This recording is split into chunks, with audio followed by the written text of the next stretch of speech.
A'udzubillahi minasyaitonirrajim. Bismillahirrahmanirrahim. Assalamualaikum warahmatullahi wabarakatuh.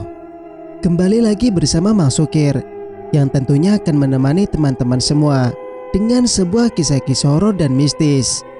Dan untuk cerita kali ini, Mang Sukir akan menceritakan sebuah kisah yang berjudul Warisan Berdarah. Cerita ini ditulis oleh akun Facebook Dedi Umbara. Bagi teman-teman yang penasaran dengan sang penulis atau ingin membacanya secara langsung, teman-teman bisa langsung cek link yang saya sudah siapkan ada di deskripsi. Dan tak usah berlama-lama, bagaimanakah untuk cerita kali ini? Ini dia kisahnya. Selamat mendengarkan.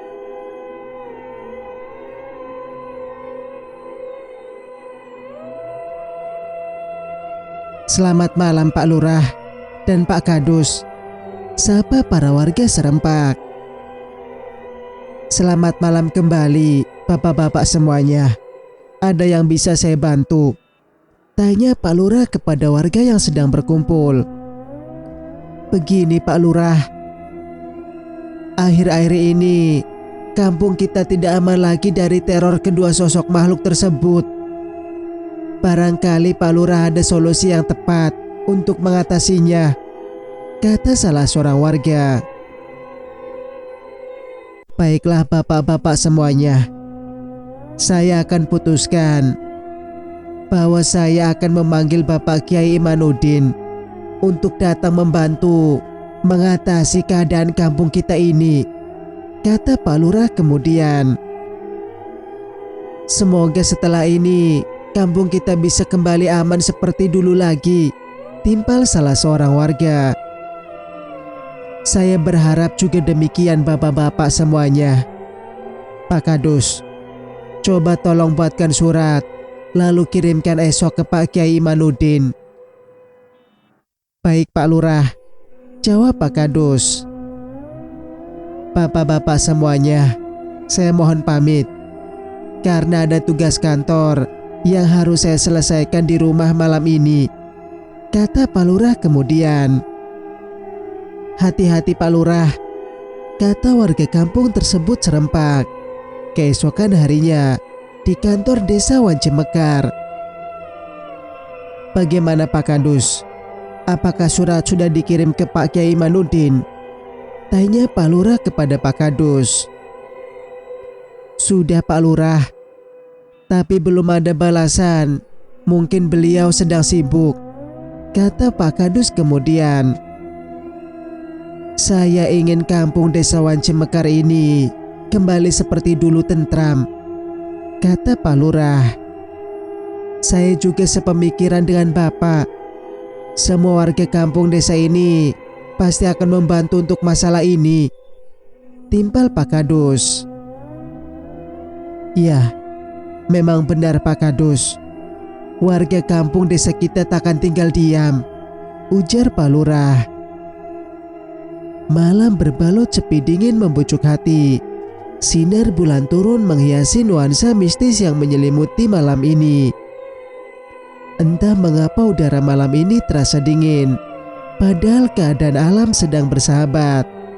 Dokter Leni terdiam di atas kasur. Pemikirannya menerawang kejadian kemarin malam. Makhluk itu begitu nyata. Ia masih ingat dengan jelas. Wajahnya sangat mengerikan. Mukanya rusak dengan banyak belatung di pipi sebelah kanan, serta bau busuk yang sangat menyengat. Bayangan itu tidak bisa hilang dalam benaknya, seolah-olah menghantui pikirannya. Ia menengok ke samping, di mana Maija tertidur pulas. Semoga Maija tidak mengalami apa yang telah menimpa dirinya. Tengah malam, Dokter Leni terbangun karena merasa udara sangat dingin. Ternyata jendela kamarnya terbuka. Siapa yang telah membukanya? Dan kenapa jendela kamarnya itu bisa terbuka? Ia bangkit dari tempat tidurnya dan menuju jendela kamarnya untuk menutupinya kembali. Namun matanya menangkap sosok wanita bergaun putih panjang. Wanita itu menatap dirinya dengan wajah yang rusak mengerikan, dan tatapan matanya kosong. Tatapan matanya menunjukkan kalau ia ingin menyampaikan sesuatu kepada Dr. Lenny. Saat Dr. Lenny mengedipkan mata, wanita bergaun putih tersebut hilang entah kemana. Dirinya menengok ke kiri dan ke kanan, mencoba mencari sosok itu. Tapi sosok itu tidak ditemukan Dr. Lenny. Akhirnya memutuskan untuk kembali tidur. Sang surya menampakkan sinarnya, membuat warga kampung desa tersebut yang tertidur lelap perlahan membuka matanya. Pagi yang cerah membangkitkan semangat warga kampung desa tersebut untuk kembali beraktivitas. Sama halnya dengan Pak Lurah yang sudah berada di kantornya. "Pak Kadus, apakah sudah ada balasan dari Pak Kiai Manudin?" tanya Pak Lurah kepada Pak Kadus. "Belum, Pak. Saya sudah mengirimkan surat yang kedua. Namun sama seperti surat yang pertama, tidak ada balasan." "Baiklah, kau usahakan agar Pak Kiai mau datang ke kampung desa kita ini." "Baik, Pak," jawab Pak Kadus. Masalah yang terjadi cukup rumit. Kampung desa yang semula tenang kini menjadi sebuah kampung yang mencekam dengan sejuta misteri. Malam bertaburan bintang ditemani sang bulan purnama. Beberapa warga kampung desa tersebut sedang melakukan kegiatan ronda malam yang wajib dilakukan oleh laki-laki tua maupun muda. Tak banyak yang mereka lakukan, hanya bercerita dan bermain remi apabila terasa membosankan. Salah seorang peronda malam yang tidak ikut bermain remi tiba-tiba melihat penampakan suatu sosok putih di kejauhan, dan perlahan sosok putih tersebut mendekati pos ronda dengan berjalan melayang. Semakin jelas sosok putih tersebut karena terkena sinar rembulan yang menyinari malam itu, dan sosok itu adalah wanita bergaun putih panjang menutupi seluruh mata kaki, dan rambut panjangnya menutupi seluruh wajahnya. "Kuntilanak!"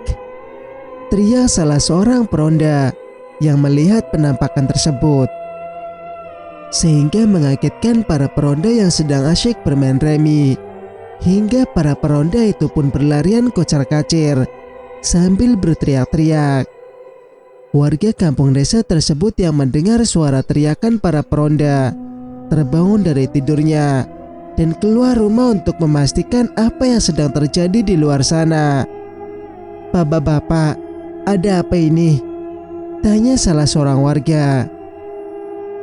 "Kami melihat sosok penampakan kuntilanak di pos ronda," jawab salah seorang peronda. Teror yang terjadi sangat meresahkan warga kampung desa tersebut. Mereka ingin hidup kembali seperti dulu, tentram dan damai. Tidak seperti saat ini. Setiap malam mereka selalu merasakan ketakutan akan kedua sosok yang sering datang mengganggu. "Kenapa sampai saat ini belum ada balasan dari Pak Kiai Manudin? Apa kita harus ke rumahnya saja, Pak Kadus?" tanya Pak Lurah kepada Pak Kadus. "Saya rasa lebih baik begitu, Pak Lurah. Ayolah, kita berangkat sekarang juga, Pak Kadus." "Baik, Pak Lurah." Sepanjang perjalanan, mereka berdua bertemu dengan para warga yang hendak berangkat beraktivitas. "Pak Lurah dan Pak Kadus mau kemana?" tanya salah seorang warga. "Saya hendak ke desa sebelah, Pak. Ada acara," jawab Pak Lurah kepada warga yang menanyakannya. "Hati-hati, Pak Lurah." "Iya, terima kasih." Sepanjang perjalanan, Pak Lurah mendengar warganya tak henti-hentinya membicarakan tentang sosok hantu wanita yang semalam mengganggu para peronda. Langit malam bermegakan warna oranye kemerahan. Hawa rumah Nyi Ratmi yang kosong melompong, suram dan gelap, semakin menunjukkan kemistisannya. Malam itu hawa dingin dan sepi dirasakan oleh Dr. Leni. Saat ia selesai menunaikan ibadah sholat Isya, tiba-tiba terdengar suara seperti benda terjatuh. Suaranya cukup keras terdengar. "Astagfirullahaladzim," pekik Dr. Leni. Dengan rasa penasaran yang memuncak, ia memastikan arah suara yang terdengar dari arah dapur. Logika Dr. Leni berputar. Benda terjatuh dan tepat arah suara di dapur. Benda terjatuh dan tepat arah suara di dapur. Tapi tidak ada apa-apa setelah ia periksa. Untuk menghilangkan rasa ketakutannya, ia pun mengambil Al-Quran kecil dan membacanya. Lantunan ayat-ayat Al-Quran menggema di ruangan kamarnya. Lagi-lagi suara benda jatuh kembali terdengar. Dr. Leni tetap acuh saja menanggapi suara yang didengarnya. Namun suara benda jatuh itu berubah menjadi suara hembusan angin dan suara langkah kaki diseret. Srek, srek, srek. Suara-suara itu mengganggu konsentrasinya dalam melantunkan ayat-ayat Allah. Lalu ia menghentikan sejenak pembacaan ayat-ayat suci Al-Quran. Penasarannya bangkit. Pendengarannya diarahkan ke asal suara itu. Dekat sekali di samping kamar. Dia mengintip dari celah jendelanya. Di luar gelap, tak terlihat siapapun. Hening. Pandangannya langsung tertuju ke rumah yang ada di sebelahnya, yaitu rumah kosong Nyi Ratmi. Suara gaduh yang terdengar diyakini dari arah rumah kosong Nyi Ratmi. Suara benda jatuh dan suara langkah kaki. Dan suara langkah kaki menyeret-nyeret. Jelas di rumah itu tidak ada siapapun. Hanya gelap dengan nuansa mistis yang kental. Tak mau ambil pusing, ia kembali melantunkan ayat-ayat suci Al-Quran. Waktu semakin cepat berjalan. Malam semakin larut. Dengan suara kata dan serangga-serangga malam, jarum jam menunjukkan pukul 1.30. Dr. Leni terbangun dari tidurnya dan menunaikan sholat malam. Hawa dingin dan sepi sangat terasa di kampung itu. Hendak mengambil air wudhu, Dr. Leni mendengar samar-samar suara orang bercakap-cakap. Tak lama kemudian, suara orang bercakap-cakap itu pun menghilang. Suara benda jatuh kembali terdengar dengan sangat keras. Suara itu juga disertai suara kukuk burung hantu serta lolongan anjing liar di kejauhan. Dr. Leni tetap tenang. Ia sama sekali tidak terpengaruh dengan suara-suara aneh tersebut. Padahal rasa takut menghinggapinya. Dengan penyerahan diri dan keikhlasan, ia bersujud dan kemudian melantunkan ayat-ayat suci Al-Quran kembali. Lagi-lagi hawa berubah menjadi panas. Lagi-lagi hawa berubah menjadi panas. Dan energi lain sedang mencoba menghentikan lantunan ayat-ayat suci Al-Quran yang dilantunkan Dr. Leni. Kali ini Dr. Leni terganggu dengan suara yang mengetuk-ketuk jendela kamarnya. Ia menghentikan sejenak lantunan ayat-ayat suci Al-Quran yang sedang dibacanya. Lalu dengan perlahan menyingkap tirai yang menutupi jendela kayu yang bersela. Matanya mengintip. Astagfirullahaladzim. Allahu Akbar. Dr. Leni tersentak kaget. Rasa takut mendara seketika. Dahinya berkeringat. Dengan mata kepala sendiri, ia melihat dua sosok putih yang berdiri. Sosok wanita bergaun putih serta sosok pocong. Mata Dr. Leni terbelalak. Setelah tak percaya, ia menyaksikan sendiri kenyataan yang ada. Tenggorokannya menjadi kering dan keringat dingin membasahi dahinya. Dr. Leni melihat penampakan sosok wanita bergaun putih panjang, berdiri di dekat pintu masuk rumah dinasnya. Yang barusan ia lihat, sosok wanita tersebut bersama sosok pocong tersebut. Dan sekarang sosok wanita bergaun putih tersebut sudah berada di dekat pintu masuk rumahnya. Ia melambaikan tangan, seakan hendak mengajak Dr. Lenny untuk menolongnya.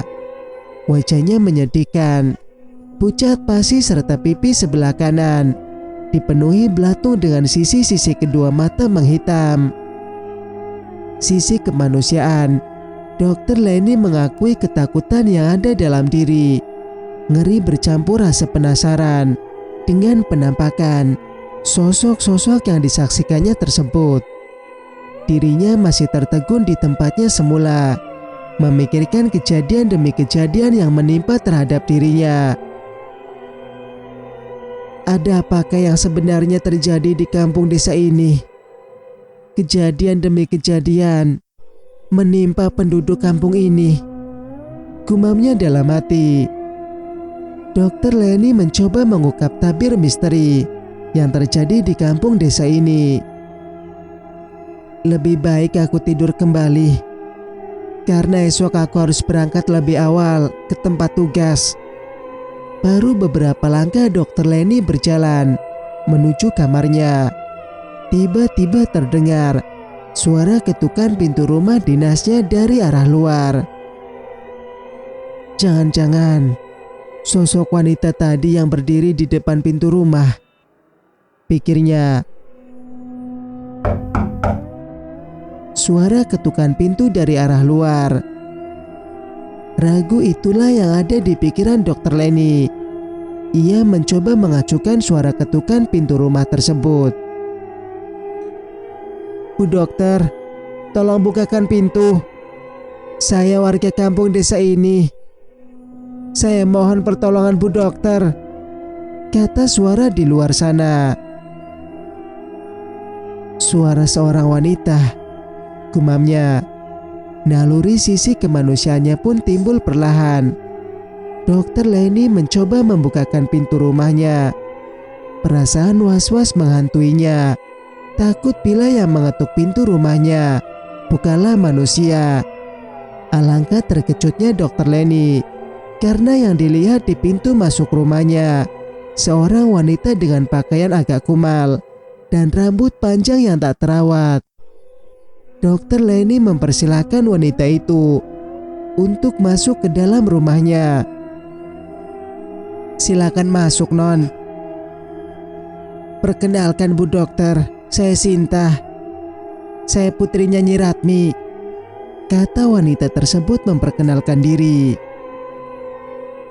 Nyi Ratmi. Dr. Lenny setengah tak percaya mendengar ucapan wanita tersebut. Iya Bu dokter, saya sekarang tinggal di desa sebelah bersama adik saya. Kenapa malam-malam datang kemari?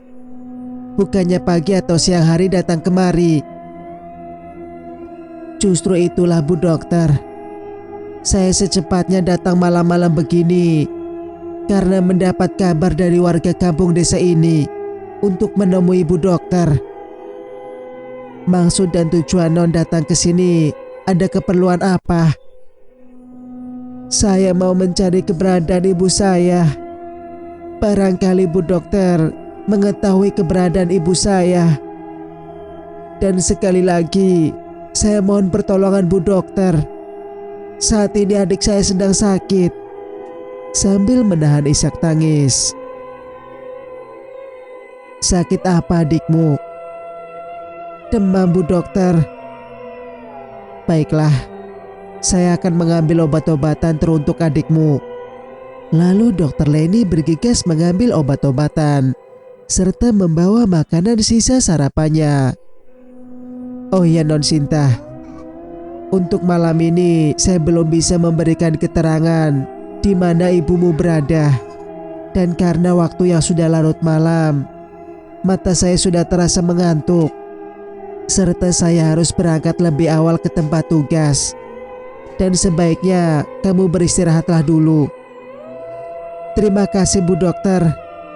Keesokan harinya, Dokter Leni berangkat lebih awal ke tempat tugasnya. Dan seperti biasa, Dokter Leni melakukan aktivitas memasak. "Loh, kamu sudah bangun, Sinta?" "Oh ya, Sinta, saya sudah menyiapkan sarapan untukmu dan juga makanan teruntuk adikmu. Nanti ambil saja di meja makan. Saya mau berangkat ke tempat tugas karena ada pekerjaan yang harus diselesaikan hari ini," ucap Dokter Leni kepada Non Sinta. "Terima kasih Bu Dokter atas kebaikan Bu Dokter terhadap diri saya." "Oh, tidak apa-apa Sinta. Oh ya, saya mau berangkat sekarang. Jaga dirimu baik-baik." "Baiklah Bu Dokter." Di tengah perjalanan, Dokter Leni bertemu dengan Mak Ijah. "Loh, Mak mau kemana?" tanya Dokter Leni kepada Mak Ijah. "Tadinya Mak mau ke rumah Bu Dokter. Secara kebetulan bertemu di sini. Mak mau menyampaikan sesuatu perihal kedatangan Kiai Imanuddin ke kampung desa kita." "Syukurlah kalau beliau mau datang ke kampung desa kita." "Oh ya Mak, semalam saya kedatangan tamu seorang wanita. Namanya Sinta. Dia mengaku putrinya Nyi Ratmi." "Sinta? Ada apa Mak?" tanya Dokter Leni kepada Mak Ijah. "Tidak apa-apa Bu Dokter. Mak mau mengabarkan kedatangan Sinta ke kampung ini kepada Pak Lurah." "Kalau begitu, Mak permisi dulu Bu Dokter. Sekarang Mak mau ke tempatnya Pak Lurah." "Hati-hati Mak." Sementara di rumah Pak Lurah sedang berbincang-bincang dengan Pak Kadus perihal kedatangan Kiai Imanuddin ke kampung desanya. "Pak Lurah, lusa Kiai Imanuddin akan datang ke desa kita," kata Pak Kadus mengabarkan. "Alhamdulillah, mudah-mudahan beliau bisa membantu kita," ucap Pak Lurah kemudian. "Insya Allah Pak Lurah." Tak selang berapa lama, Mak Ijah datang menghampiri mereka berdua. "Ada apa Mak?" tanya Lurah kepada Mak Ijah. "Anu Pak," jawab Mak Ijah sambil mengatur napas. "Sinta Pak. Sinta sekarang ada di rumah dinas Dokter Leni. Ayo kita ke sana," ajak Pak Lurah kepada Pak Kadus dan Mak Ijah. Saat memasuki rumah dinas Dokter Leni, Pak Lurah dan Pak Kadus serta Mak Ijah terkejut melihat kondisi Sinta yang memprihatinkan. Rambut panjang tak terawat, baju kumal dan tubuh kurus. "Ibu, ibu di mana?" teriak Sinta. "Non Sinta, tenang Non." Mak Ijah berusaha menenangkan Sinta. "Ada apa Mak? Kenapa dengan Sinta?" tanya Dokter Leni yang baru pulang dari tempat tugasnya. "Sinta mencari ibunya Bu Dokter," jawab Mak Ijah pada Dokter Leni. "Ibu." Sinta masih histeris memanggil ibunya.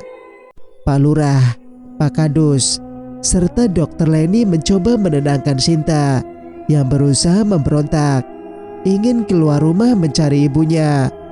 Setelah beberapa saat, akhirnya Sinta kembali tenang. "Bu Dokter, kami bertiga mohon pamit. Sinta sekarang sudah tenang.